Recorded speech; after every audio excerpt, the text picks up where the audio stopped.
By the way, I forgot to add in the other video that when you do click on the submission link, you are going to see the rubric that I am using to grade your response. Um, so make sure that you take a look at that. This is the rubric that I use to grade your response to items 1 and 12 in the step 6 of orientation. So I strongly encourage you to look at this rubric and study it. Read through all of it before you submit and try to get a sense of where you might be at in this rubric. I do use this very rigorously. um, when I was using it for step 6 of the orientation, those items were kind of easy. They were much easier things that you had to type up for items 1 and 12 when you were telling me about yourself and what I went over and some of the course orientation. What you're writing for week 2 is a lot more complex and a lot more involved.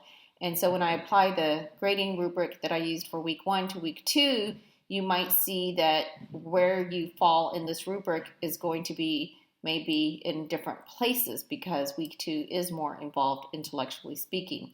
So you can see that we do have a number of rows indicating the standards I'm using: relevance, clarity, accuracy, precision, sufficiency, completeness, and attentiveness, as well as communication ethics.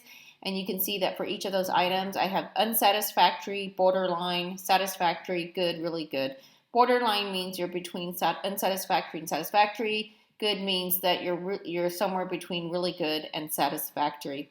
One thing I want to point out to you is that when it comes to relevance and satisfactory, it does say your written response may address some of the prompts and or questions, but you get off track at least once. Sometimes when I choose this cell right here for relevance, it could just be that you didn't show attention to all aspects of a given prompt or important aspects of it. Maybe you took something and went way off left field. So I just want to call your attention to that. So maybe you stayed on track, but maybe you just didn't show attention to something. But most of that gets somehow picked up also in your scoring for the other thing, especially when it comes to completeness and attentiveness.